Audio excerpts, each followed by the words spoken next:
Presented by Rocket Mortgage. Live from the O'Reilly Auto Parts Studios, here's Jake Asman. Letty at left point. Islanders gain the zone and set things up. Now Bailey has it above the right circle. Moves it in front. A loose puck, they shoot and score! Power play goal for Kyle Palmieri! Islanders with 2 on the man advantage tonight, and they have their first lead of the game. It is 2-1 New York! Oh, man, Chris King, Islanders Radio, one of the most satisfying Islander wins I've ever seen in my lifetime rooting for the team. As the Islanders go into Boston, they beat the Bruins 5-4, your final. They take a 3-2 series lead over Boston. Game 6 tomorrow night at the Nassau Coliseum on Long Island, and the barn might burn if the Islanders win that game. It's going to be so loud in that building. For more on the Islanders and the Bruins, we go out to the Progressive guest line right now. We bring on the editor and podcast host for Eyes on Isles. He's also my favorite Jets YouTuber. He is Matt O'Leary, and he joins us now. Matt, appreciate the time, my friend. Thanks for coming back on the show. Absolutely. Excited to be on. Thanks for having me. So let's start with the Islanders, then I'll mix in some Jets at the end here. I mean, you look at this win last night, Matt. I mean, where do you want to start? What was your biggest takeaway from what the Isles were able to do on the road in Game 5? Yeah, I mean, the power play. This team usually struggles on the man advantage, and for whatever reason against Boston last night, they just had it going. Scoring 3 power play goals in a game is very rare for them. It almost never happens, and that was the difference. They were able to capitalize on the mistakes that Boston made, and Boston wasn't, and that was the difference in this game. You look at the Islanders on the power play. What clicked last night? I mean, why did this team, as you mentioned, they've struggled a lot on the power play. Why did they finally come together and go 3 of 4 on the power play?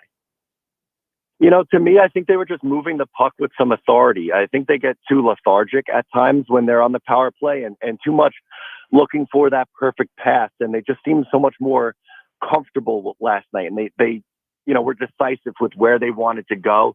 Like I said, they were moving it with authority, which is sometimes they get in bad habits of, trying to get too cute, but they were getting pucks towards the net. And, good things happen when you put pucks on net. And we saw that.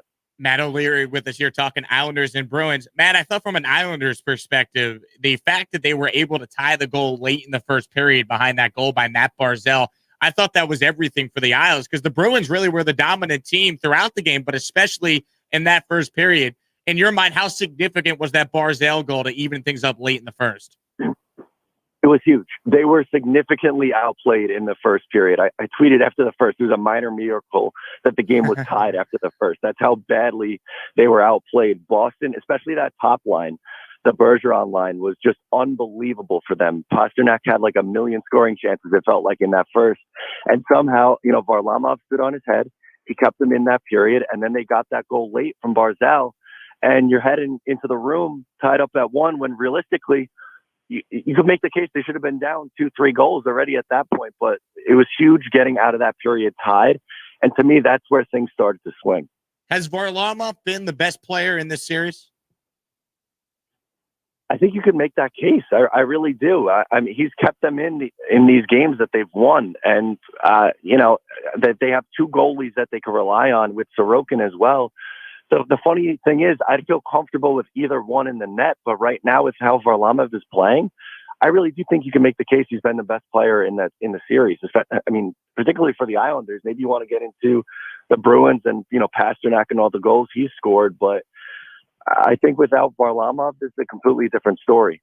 Matt O'Leary with us here. He covers the Islanders for Eyes on Isles, and you can find him on Twitter at Matt O'Leary NY. You look at the moves the Islanders made at the trade deadline. Obviously, the big one, Kyle Palmieri, comes over from the Devils, and a lot of Islander fans were iffy on that trade, how it was working out, because Palmieri was not playing well in the regular season. He's been a different player in the playoffs, leading the Islanders in goals. Why do you think Palmieri has had so much success in the playoffs, and what do you think it says about Lou Lamoriello? He was able to once again identify another guy that can help this team. Yeah, I mean, talk about Lou doing it again. Last year with Pajot and now this year with Palmieri. Like you said, started really slow. I think really couldn't get comfortable with his line mates right away. He was on the third line, and I mean, he still is playing with JG Pajot. Maybe some of the power comes from that playoff beard. When he had the shave coming along, playing with Lou, he couldn't find the back of the net, but now come playoff time, he's been clutch. And that's the thing with Palmieri. He's a very streaky goal scorer, and when he gets going and when he stays hot, they usually come in bunches, which we're seeing right now, and would absolutely rather that come playoff time when it really counts versus, the last 15 games or so of the regular season. So I'll take it, absolutely. How loud will the Nassau Coliseum be tomorrow night? Oh, it's going to be deafening. I can't wait. I got my ticket last night as soon as the game ended. I said, I'm going. I wouldn't miss this for the world. It was pretty nuts in there in game 4 and in the closing game 6 against Pittsburgh. But this fan base is something special. I think it's going to be really intense here on Wednesday night. You know what's fascinating to me, man, and I'm doing a national show, so I hear it from people that, view the Islanders as like this little engine that could. And I get it. Maybe they're not as talented as some of these teams that are left. But this team's been to the second round now 3 years in a row. They have a Hall of Fame executive. They have one of the best head coaches in the league, if not the best head coach in the league, in Barry Trotz. They get great goaltending. Like, the Islanders are a really good team. It's not some little engine that could. Do you agree? Oh, 100%. I don't know how this team is still getting overlooked. It's 3 years of this now. The first year was, it's an outlier. They can't repeat it. They did it again last year. They went to even further, Eastern Conference Final. It's the same formula. They play a really good structured defense. They get really good play in net, and they score timely goals. Like, usually this isn't a team that's going to put up 4 or 5 goals in a game. They did it, last night, thankfully. But, usually for the most part, they win because of how good they are structurally, and they play to that system. And for whatever reason, maybe, some of it's the advanced analytics. The Islanders don't match up great when looking at some of the advanced numbers. But come playoff time, sometimes you got to grind it out, which is exactly what they've been doing. What's your take on Bruins coach Bruce Cassidy called out the officials yesterday, saying the Islanders commit as many infractions as we do? And then he even referred to the Islanders as the New York Saints. What's your take there? He's being a little dramatic. There were some missed calls, but if you want to play that game, there were at least 3 plays that weren't called for the Islanders' favored. When Beauvillier was interfered with in the third period. In the first period, Scott Mayfield took an elbow to the face, so that wasn't called.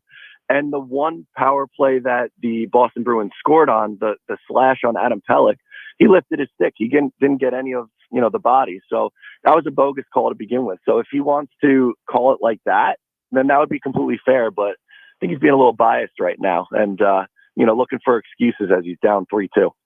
Matt O'Leary with us here. So you cover the Jets on YouTube. You have a huge channel here, huge following. So tying it back to the Islanders here, I mean, we need Dan Feeney in the building tomorrow night, right, Matt? I mean, the Islanders are undefeated when the New York Jets are watching playoff games.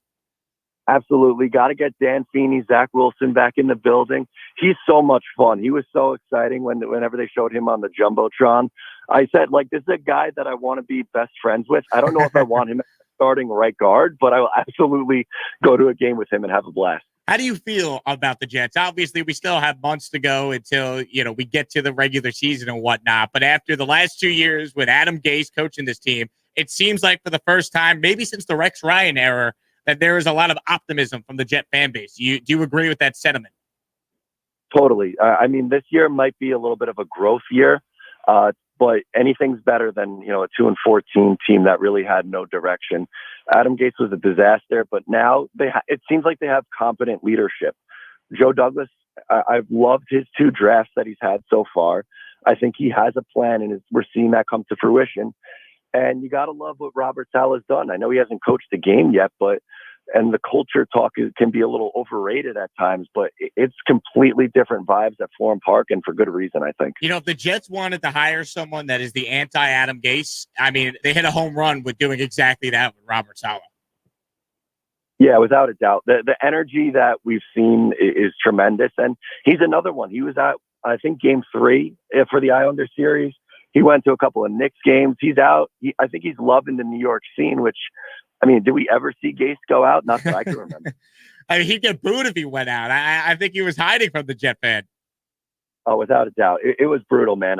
He's got him and Kotite, the 2 of them, they're arm in arm for worse in Jets history. You're absolutely right. He's Matt O'Leary. You can follow him on Twitter at Matt O'Leary NY. That's Matt O and then Leary NY. He's the editor and podcast host at Eyes on Isles. Also could find him on YouTube covering the New York Jets. Matt, great stuff, man. Big fan of your work. Keep up the great work, and would love to get you back on the show again soon.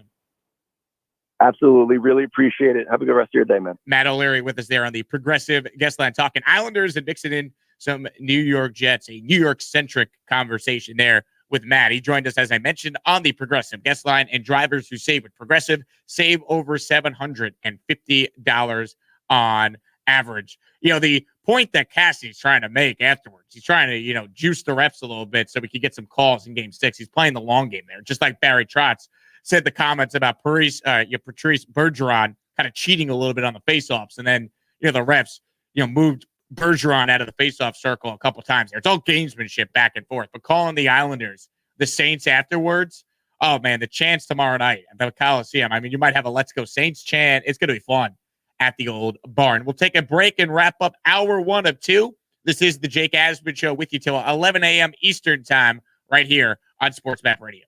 The Jake Asman Show. The president of the UFC.